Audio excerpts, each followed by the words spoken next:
आज की एकादशी का और एक नाम है और एक दूसरा नाम भी है, पद्म पुराण में आगे लिखा है, कहते हैं इमाम एव जयंताख्याम। आज का दिन जो है, आज की एकादशी को जयंताख्याम माने जयंती एकादशी भी कहते हैं। शायद आप लोगों के लिए नया होगा। पार्श्व एकादशी या परिवर्तिनी एकादशी के फ्लायर बैनर व्हाट्सएप में यहाँ वहाँ बहुत घूमते होंगे, लेकिन पद्म पुराण के अनुसार इस श्लोक में कहते हैं इमाम एव जयंती आख्याम। इस एकादशी को जयंती एकादशी भी कहते हैं। तस्य श्रवण मात्रेण, इस जयंती एकादशी, पार्श्व एकादशी, परिवर्तिनी एकादशी की महिमा को कोई श्रवण करता है तो तस्य श्रवण मात्रेण सर्व पाप पक्षयो भवेत। आदमी के सारे पाप, पक्षयो माने पापों का प्रक्षालन हो जाता है। जयंती एकादशी के दिन माने पार्श्व एकादशी के दिन या फिर परिवर्तिनी एकादशी के दिन, तेन अर्चितम, यदि कोई भगवान श्री कृष्ण की अर्चना करता है, तेन अर्चितम, आज की एकादशी व्रत का कोई पालन करता है तो जगत सर्व त्रयो देवा सनातना, तो इस संसार में सभी लोगों की पूजा हो जाती है। जगत सर्व, एक तो सर्व जगत, जगत में रहने वाले सबकी पूजा हो जाती है, प्लस त्रयो देवा, तीनों देवताओं की पूजा हो जाती है, ब्रह्मा विष्णु महेश, प्लस सनातना, प्लस सनातन अंश जितने भी हैं उन सब की सेवा पूजा अर्चना हो जाती है। क्या करने से?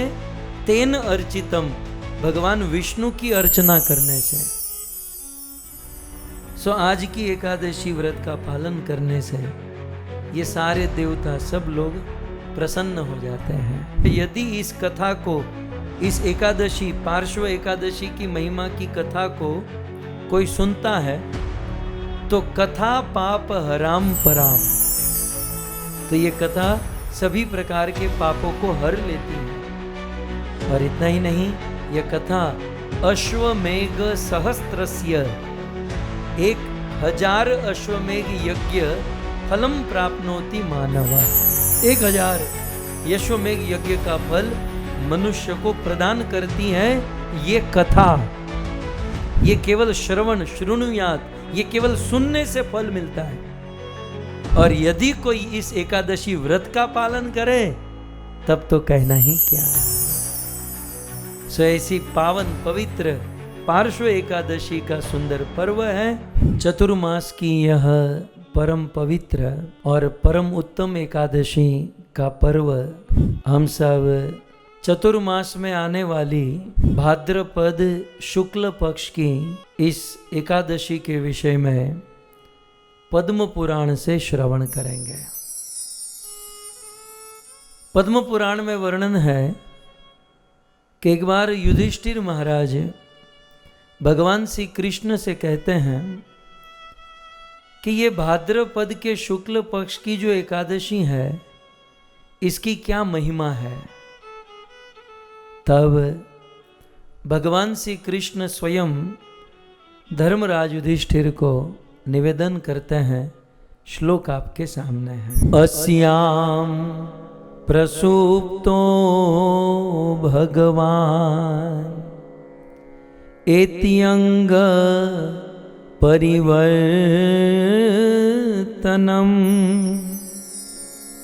अस्याम प्रसुप्तो भगवान एतद अंग परिवर्तनम, तस्मादेना जना सर्वे वदन्ति परिवर्तिनीं, वदति परिवर्तनीम। सो भगवान श्री कृष्ण युधिष्ठिर महाराज से कहते हैं अस्याम प्रसुप्तो भगवान, दुनिया के लोग जनाः संसार के जन ऐसा मानते हैं, ऐसा सोचते हैं। क्या सोचते हैं कि अस्याम इस समय प्रसुप्तो भगवान, भगवान सो रहे हैं। दुनिया के लोग ऐसा समझते हैं कि इन दिनों भगवान सो रहे हैं। चतुर्मास में भगवान सोते हैं। शयन एकादशी से लेकर कार्तिक महीने की अंतिम एकादशी, उत्थान एकादशी तक चतुर्मास 4 महीने भगवान सोते हैं। कृष्ण क्या कहते हैं, ऐसा लोग मानते हैं। तो अस्याम प्रसुप्तो भगवान, तो भगवान सोते हैं। और सोते हुए आप लोग भी सोते होंगे, तो ऐसा सीधा तो नहीं सोते हैं, रात में 2-3 बार करवट बदलते हैं। सो यहाँ पर कहते हैं भगवान एतद अंग परिवर्तनम। सो इस चतुर्मास में भगवान सोते हुए अंग परिवर्तनम, जब करवट बदलते हैं। सो आज के दिन चतुर्मास में ये 4 महीना जहाँ भगवान सोते हैं, तो आज के दिन भगवान सोए सोए करवट बदलते हैं। तस्मात् इसलिए एनम, इस दिन को जनाः संसार के लोग सर्वे वदंती, सब लोग ऐसा कहते हैं। क्या कहते हैं, परिवर्तिनीम। इसलिए इस दिन को, क्योंकि इस दिन एकादशी है, इसलिए इस एकादशी को परिवर्तिनी एकादशी कहते हैं। क्योंकि भगवान परिवर्तनम, करवट बदलते हैं। परिवर्तन माने करवट बदलना। सो भगवान इस साइड पे सोए हैं तो इस साइड पे हो जाते हैं। इसलिए इस एकादशी को परिवर्तिनी एकादशी कहते हैं, या फिर पार्श्व एकादशी कहते हैं। आज की एकादशी का और एक नाम है, और एक दूसरा नाम भी है, पद्म पुराण में आगे लिखा है। कहते हैं इमाम एव जयंताख्याम। आज का दिन जो है, आज की एकादशी को जयंताख्याम माने जयंती एकादशी भी कहते हैं। शायद आप लोगों के लिए नया होगा। पार्श्व एकादशी या परिवर्तिनी एकादशी के फ्लायर, बैनर व्हाट्सएप में यहाँ वहाँ बहुत घूमते होंगे, लेकिन पद्म पुराण के अनुसार इस श्लोक में कहते हैं इमाम एव जयंती आख्याम। इस एकादशी को जयंती एकादशी भी कहते हैं। तस्य श्रवण मात्रेण, इस जयंती एकादशी, पार्श्व एकादशी, परिवर्तिनी एकादशी की महिमा को कोई श्रवण करता है तो तस्य श्रवण मात्रेण सर्व पाप पक्षयो भवेत। आदमी के सारे पाप, पक्षयो माने पापों का प्रक्षालन हो जाता है। खैर यहाँ तो मेरे अलावा कोई पापी है ही नहीं, सो यहाँ तो पाप धोने की बात है ही नहीं। लेकिन फिर भी कभी कभार जाने अनजाने में यदि हमसे पाप हो गए हैं, सो आज की एकादशी का श्रवण करने से, आज की एकादशी की महिमा का श्रवण करने से, तस्या श्रवण मात्रेण, देखो एकादशी रहने को नहीं कहा गया, एकादशी रहते हैं तब तो इसका बहुत फल मिलता है। लेकिन इस एकादशी की महिमा को कोई श्रवण करे तो सर्व पाप पक्षयो भवेत, सभी पापों का प्रक्षालन हो जाएगा, सारे पाप धुल जाएंगे केवल कथा सुनने से।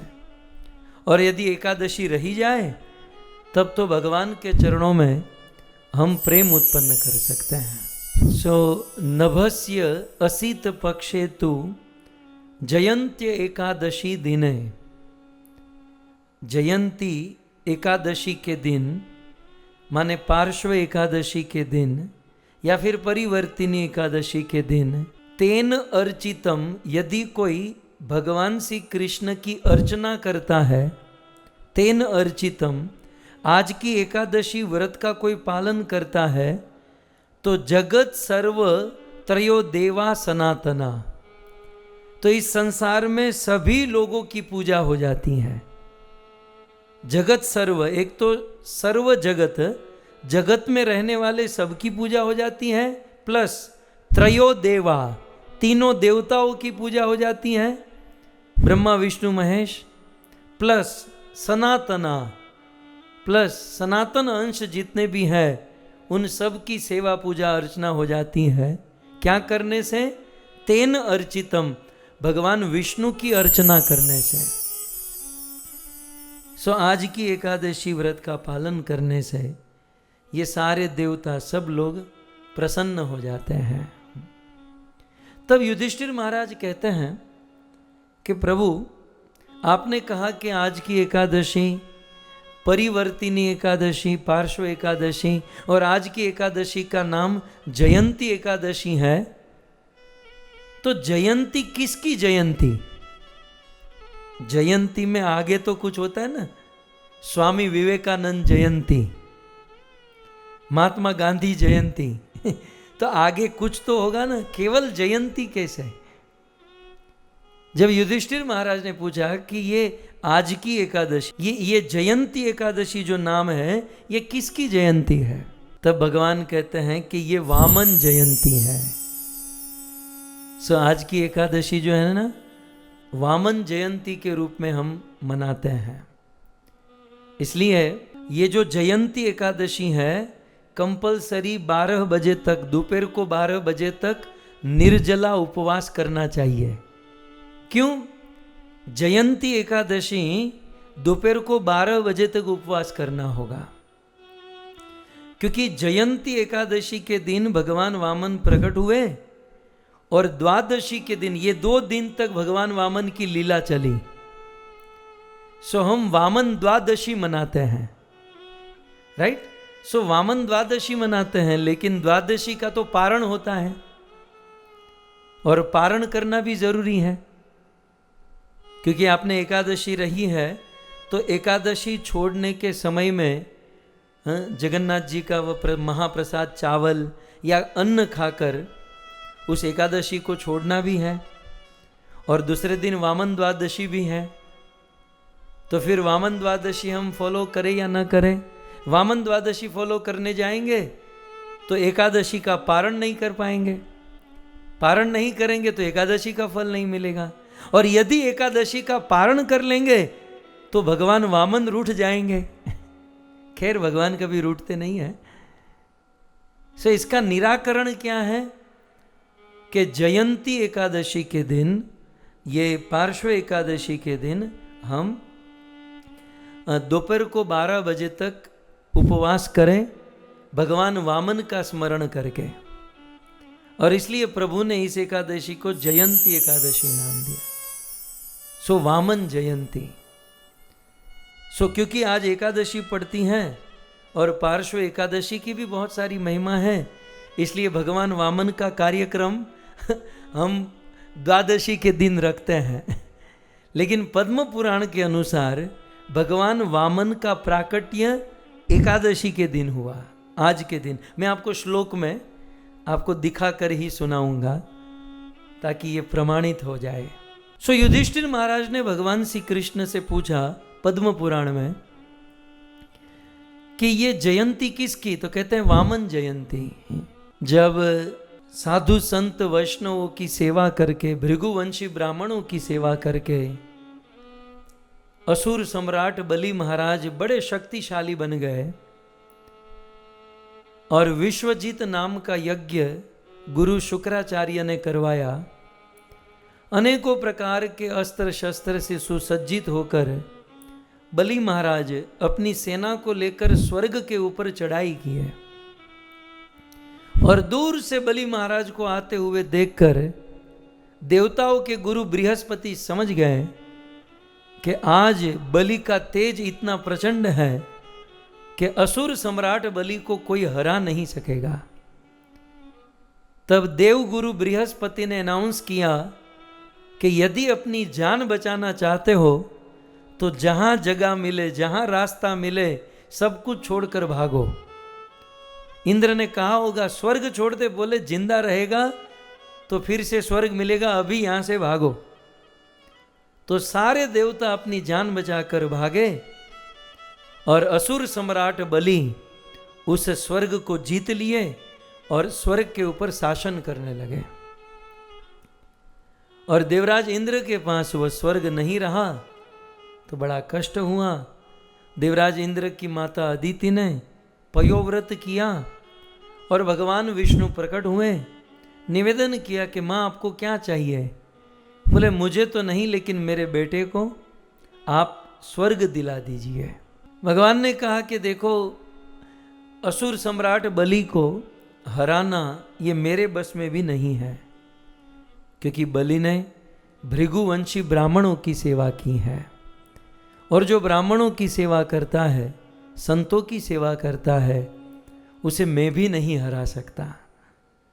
तो प्रभु आप क्या करोगे? बोले मैं युद्ध तो नहीं कर सकता, परंतु आपकी प्रसन्नता के लिए, इंद्र को स्वर्ग दिलाने के लिए मैं आपका पुत्र बनकर प्रकट हो जाऊंगा और बलि महाराज से वह स्वर्ग भीख में मांगूंगा, दान में मांगूंगा। तुरंत भगवान वामन अदिति के गर्भ में आए और फिर आज के दिन भगवान वामन प्रकट हुए। प्रकट होकर अब देखते ही देखते बड़े हो गए और भगवान वामन बलि महाराज के द्वार पर गए। बलि महाराज यज्ञ कर रहे थे, 100वां अश्वमेघ यज्ञ चल रहा था। थोड़ी देरी हो जाती तो ये यज्ञ संपन्न होता और फिर तो बलि लीगली स्वर्ग के राजा बन जाते, परंतु भगवान समय से पहुंच गए और पहुंचकर वहां बलि महाराज के द्वार के पास बैठे हैं। बलि महाराज का द्वारपाल आकर कहता है कि प्रभु हमारे द्वार पर एक बहुत सुंदर ब्राह्मण आया है। सूरदास जी ने ये बहुत सुंदर भजन लिखा है। राजा एक पंडित पौरी तुम्हारी, राजा एक पंडित पौरी तुम्हारी। हे राजन, आपके द्वार पर कोई पंडित आया है, अपद सुपद सब भाषा बोले। सूरदास जी ने लिखा है कि ये आपके द्वार पर एक बटुक ब्रह्मचारी, एक छोटा सा बाल ब्रह्मचारी आया है, लेकिन सभी भाषा जानता है, पशु पक्षी की भी भाषा को जानता है, और उनके रूप को देखकर नगर के नर नारी मोहित हो रहे हैं। सो महाराज आपके द्वार पर कोई ब्राह्मण, यह सुनकर बलि महाराज खड़े हो गए और उस यज्ञ को छोड़कर सीधे ब्राह्मण का स्वागत करने गए। एक बात बड़ी महत्वपूर्ण है, यदि आप कहो तो कहूं। बलि महाराज एक और भगवान विष्णु के लिए यज्ञ कर रहे हैं। यज्ञ का अल्टीमेट गोल तो विष्णु है, राइट? और एक और उनके द्वार पर बलि महाराज की दृष्टि से कोई ब्राह्मण, कोई वैष्णव आया है। सो बलि महाराज ने क्या निर्णय लिया कि भगवान को तो हम बाद में देखेंगे, लेकिन पहले वैष्णव को संभालते हैं, राइट? भगवान और वैष्णव ये दोनों की सेवा यदि एट अ टाइम आ जाए तो पहले संत की सेवा करनी चाहिए, बाद में भगवान। गुरु गोविंद दोनों खड़े, काको लागू पाए, बलिहारी गुरुदेव की, जिसने गोविंद दियो दिखाए। है? जिनकी कृपा से हम भगवान को जानने लगे, पहचानने लगे, समझने लगे, उस संत के पास पहले जाए। सो बलि महाराज ने यज्ञ छोड़ा और साधु के पास गए। कथा आप सब जानते हैं, आप लोग जो नहीं जानते हैं वो चीज मुझे आपको बतानी है। सो बलि महाराज आए और फिर सब निवेदन हुआ, क्या चाहिए क्या चाहिए। पहले तो कुछ नहीं चाहिए, बोले कुछ तो मांगो। तो 3 पग भूमि चाहिए और मेरे पग से चाहिए। जैसे तैसे बलि महाराज ने संकल्प किया और यह करने के लिए बलि गुरु त्यज्यो, बलि को अपने गुरु तक को त्यागना पड़ा। ये सत्य है। यदि आपके जीवन में, हमारे जीवन में कोई गुरु भगवान की सेवा में, भगवान की भक्ति में बाधा बनते हैं, तो उस गुरु को भी त्यागने की छूट हमारे वेदों ने, हमारे शास्त्रों ने दी है। गोस्वामी तुलसीदास जी ने इस पर मोहर लगाई, जाके प्रिय न राम वै देही, तजिए तासु कोटि वैरी सम, यद्यपि परम सनेही। जाके प्रिय न राम वै देही। और फिर उसी भजन में तुलसीदास जी ने लिखा कि बलि गुरु तेजो कंत ब्रज बनी तही, भये मुद मंगलकारी। सो बलि महाराज ने अपने गुरु को त्यागा है, क्योंकि गुरु प्रभु की सेवा में, प्रभु भजन में बाधा बन रहे थे। और फिर बलि महाराज ने संकल्प किया और कहा कि प्रभु अब नापना शुरू कीजिए। अब ये कथा कौन सुना रहा है? अभी पद्म पुराण में कौन सुना रहा है? बोलिए। स्वयं भगवान श्री कृष्ण युधिष्ठिर महाराज को अपनी ही लीला सुना रहे हैं। तब युधिष्ठिर महाराज कहते हैं कि प्रभु ये लीला तो आपने ही की है। बोले ऑब्वियसली मैंने ही की है। तो प्रभु समझ में नहीं आ रहा है कि आपने एक कदम में पृथ्वी के नीचे के लोग को, दूसरे कदम में पृथ्वी के ऊपर के लोगों को, मतलब 2 कदम में ब्रह्मांड कैसे नाप लिया। तब भगवान श्री कृष्ण युधिष्ठिर महाराज को पद्म पुराण में वो कैसे नापा ये बात बताते हैं। संकल्पम अत्र वृद्धे देह त्रैविक्रम परम, भूलोके कृतोपादो भूलोके तु जानुनी। कहते हैं कि जैसे ही बलि महाराज ने संकल्प किया ना, युधिष्ठिर उसने जैसे ही संकल्प किया तो मैंने मेरा शरीर विशाल बना दिया। त्रैविक्रम परम देह, मैंने मेरे देह को त्रैविक्रम, विशेष रूप से मैं मेरे देह को बढ़ाने लगा, वृद्धे बढ़ाने लगा। और बढ़ाते हुए भूलोके तु कृते पादो, मैंने मेरा पैर जो था, क्योंकि ये स्वर्ग में खड़े थे भगवान, ये लीला कहाँ घट रही थी? स्वर्ग में। तो मैं स्वर्ग में खड़े खड़े पहले तो क्या किया? भूलोके तु कृतो पादो, मैंने मेरा शरीर बढ़ाया। और कितना शरीर बढ़ाया?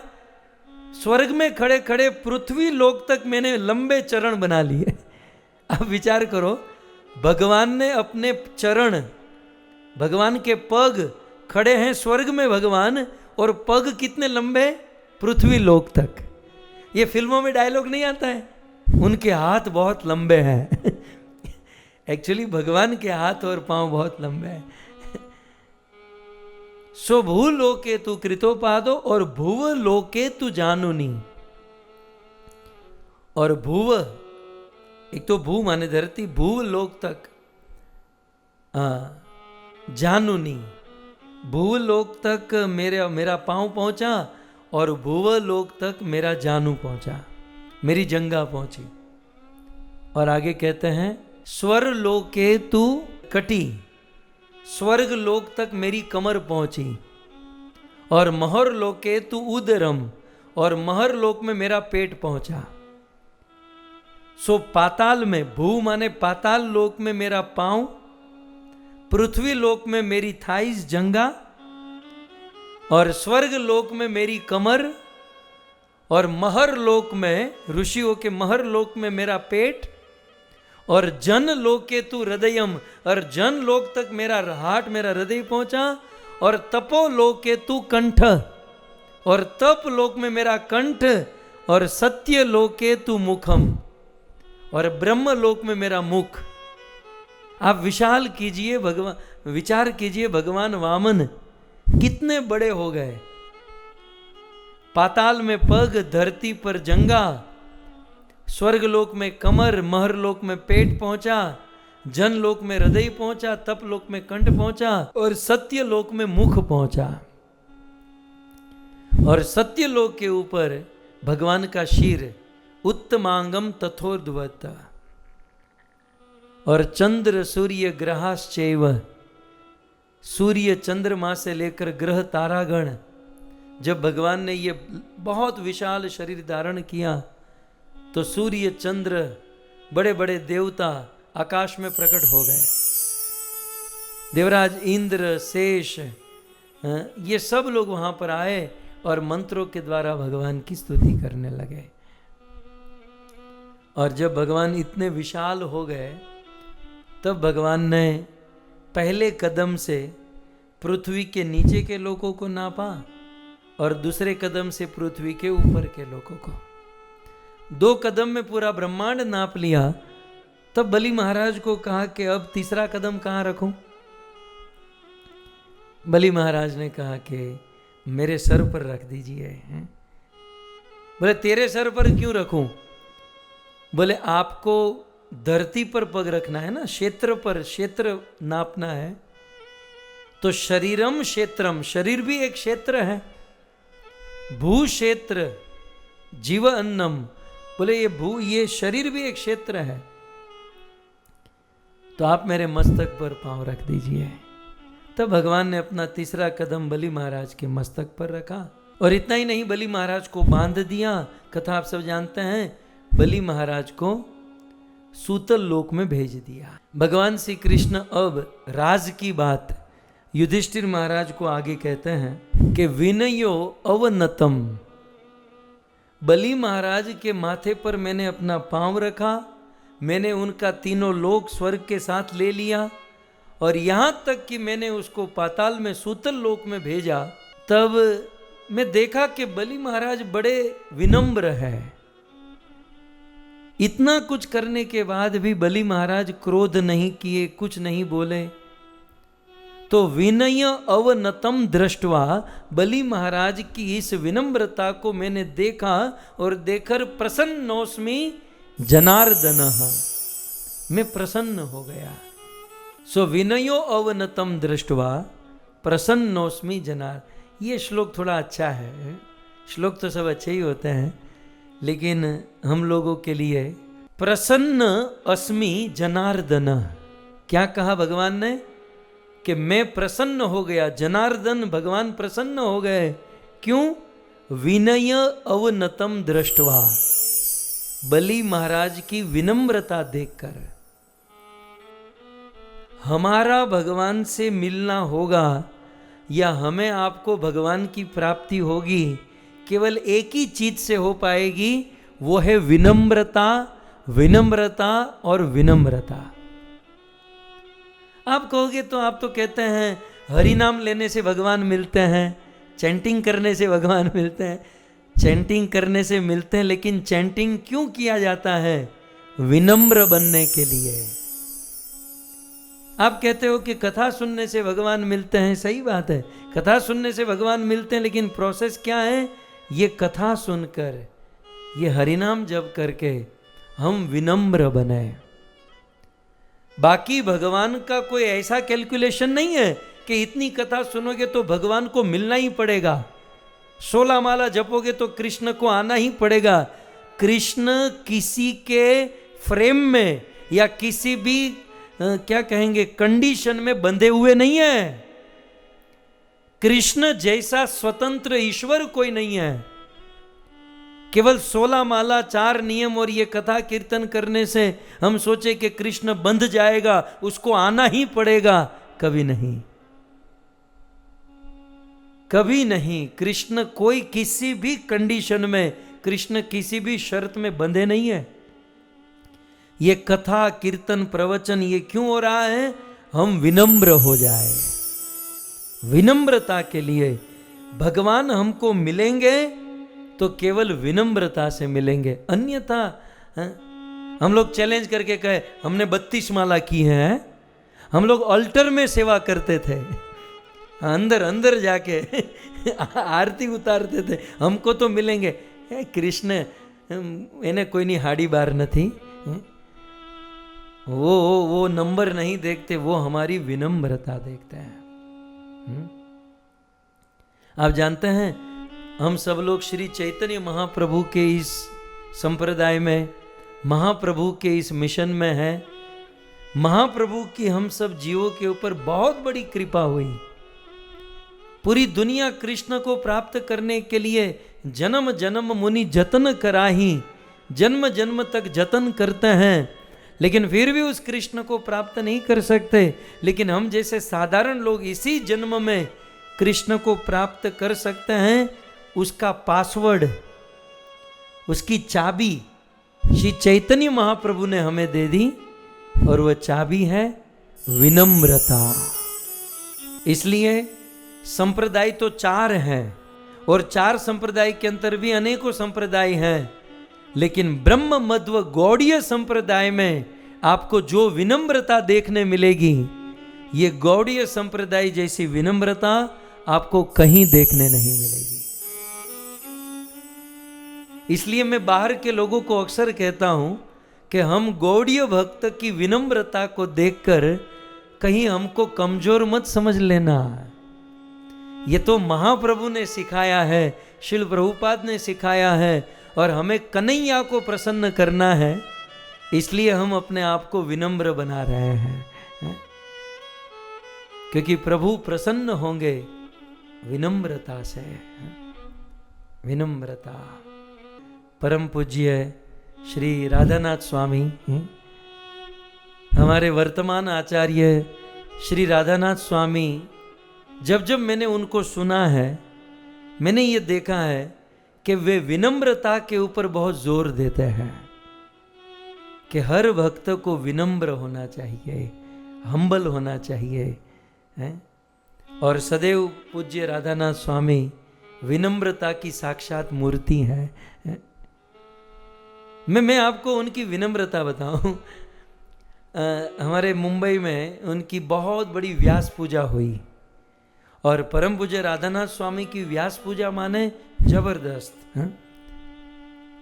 बहुत हजारों शिष्य, और बहुत बहुत शिष्यों का तो यही तो अरमान होता है। तो उनकी व्यास पूजा हुई और बहुत सुंदर ये फंक्शन हुआ, और दूसरे ही दिन उनको अमेरिका जाना था। तो अमेरिका फ्लाइट थी, और ट्रांजिट में बहुत सारे घंटे किसी एक एयरपोर्ट पर उनको ठहरना था। पिछले दिन हजारों लोग उनके चरणों का अभिषेक कर रहे हैं, हार माला प्रशंसा ग्लोरिफिकेशन, इतना जबरदस्त फेस्टिवल। और उसके दूसरे दिन का फोटो हमने देखा कि एयरपोर्ट में कहीं किसी कोने में एक साधारण आदमी बैठा होता है, वैसे श्रीमद् भगवत गीता पढ़ रहे थे, श्रील प्रभुपाद जी की पुस्तक पढ़ रहे थे। इसे कहते हैं विनम्रता। नहीं तो पिछले दिन इतनी महानता, इतना ग्लोरिफिकेशन, कोई भी व्यक्ति कह सकता है कि मुझे डायरेक्ट फ्लाइट चाहिए, मुझे ये फैसिलिटी चाहिए, एयरपोर्ट लॉन्च चाहिए, ये चाहिए, वो। विनम्रता। हम लोग अक्सर कहते हैं ना, जैसे भक्ति महारानी का वाहन क्या है, जैसे भगवान विष्णु का वाहन गरुड़ है, शिव जी का वाहन नंदी है, कार्तिकेय मोर, गणेश जी का वाहन वह मूषक, वह चूहा है। तो भक्ति महारानी का वाहन कौन सा है? भक्ति महारानी का वाहन है विनम्रता। ये भक्ति टिकेगी जो है ना, भक्ति मिल तो जाएगी, गुरु और वैष्णव और भगवान की कृपा से भक्ति मिल तो जाएगी, लेकिन ये भक्ति टिकेगी कैसे? विनम्रता से भक्ति टिकेगी। ये मैं नहीं कह रहा हूं, श्री चैतन्य महाप्रभु ने कहा, उसको इजी कह के बता रहा हूं। त्रिनाद अपि सुनी चेन तरोर इव सहिष्णुना अमानिन मानदेन कीर्तनीय सदा हरि। यदि हम और आप सदा हरि कीर्तन करना चाहते हैं, सदैव भजन में स्थिर रहना चाहते हैं, सो तृणाद अपि सुनी चेन, तृण से भी अधिक हमें विनम्र होना चाहिए। सो यहां पर मैं पद्म पुराण के यह श्लोक, स्वयं भगवान ने कहा कि विनय अवनतम दृष्टवा, मैंने विनय देखा, विनम्रता देखी, अवनत उनका उनका झुका हुआ स्वभाव मैंने देखा और प्रसन्नोस्मि जनार्दन, और मैं प्रसन्न हो गया। और प्रसन्न होकर मैंने क्या किया? बले, बलि महाराज को, दूसरी लाइन में, बले वसामी सततम, हे बलि तुम सुतल लोक में जा रहे हो, लेकिन क्योंकि तुम विनम्र हो, मैंने तुम्हारी विनम्रता से प्रसन्न हूं, इसलिए मैं भी तुम्हारे साथ चलूंगा। सो बले वसामी सततम, मैं आपके साथ वसूंगा, रहूंगा, सतत रहूंगा। सन्निधो तव मानद, हे मानद, हे मान देने वाले, हे दूसरों को सम्मान करने वाले बलि, तुम्हारी विनम्रता से प्रसन्न होकर अब मैं भी तुम्हारे साथ सूतल लोक में सतत रहूंगा। ठीक है, ये श्लोक समझ में आ गया। तो ये जो भागवत जी की जो कथा है, पद्म पुराण में कृष्ण युधिष्ठिर को सुना रहा है। अब भगवान श्री कृष्ण युधिष्ठिर से कहते हैं कि युधिष्ठिर, ये घटना जिस दिन घटी वो दिन कौन सा था? राइट, ये वो दिन कौन सा था? तो अगले श्लोक में कहते हैं कि हे युधिष्ठिर, इति वोचम महाभाग बलिम वैरोचनम तदा, इस प्रकार से मैंने बलि महाराज को जो वचन दिया और ये जो घटना घटी, नभस्य शुक्ल पक्षे तु परिवर्तिनी वासरे। ये कौन सा? नभस्य माने भादो मास, ये भाद्र मास, शुक्ल पक्ष, दूसरी लाइन में नभस्य माने भाद्र मास, शुक्ल पक्ष, परिवर्तिनी, ये परिवर्तिनी एकादशी के दिन ये घटना घटी थी। माने परिवर्तिनी एकादशी के दिन मैंने बलि महाराज को वादा किया था। सो भगवान, चलो हम ये निराकरण करते हैं कि भगवान वामन का जन्म द्वादशी के दिन हुआ, लेकिन भगवान वामन ने बलि महाराज को जो वादा किया कि सततम मैं आपके साथ रहूंगा, आपकी विनम्रता से प्रसन्न होकर मैं सतत सूतल लोक में रहूंगा, ये वादा भगवान ने कब किया? आज के दिन। तो कहते हैं इति वोचम, इस प्रकार से मैं बोला, मैंने वचन दिया। कब? नभस्य शुक्ल पक्षे परिवर्तिनी वासरे, परिवर्तिनी एकादशी के दिन, पार्श्व एकादशी के दिन मैंने ये वचन दिया। अब आप कहोगे चलो जो भी है, वचन उसने उसको दिया, वो वहां रहेंगे और वो सब करेंगे, इसमें हमको क्या लाभ? हमको क्या फायदा? तब भगवान श्री कृष्ण लगे हाथ अंत में कहते हैं कि अभी ये जो आपने कथा सुनी पिछले 40-45 मिनट में, अभी ये जो आपने कथा सुनी, शृणुयात चैव यो मर्त्य, म्रियमाण मनुष्य यदि इस कथा को, इस एकादशी, पार्श्व एकादशी की महिमा की कथा को कोई सुनता है तो कथा पाप हराम पराम, तो ये कथा सभी प्रकार के पापों को हर लेती है।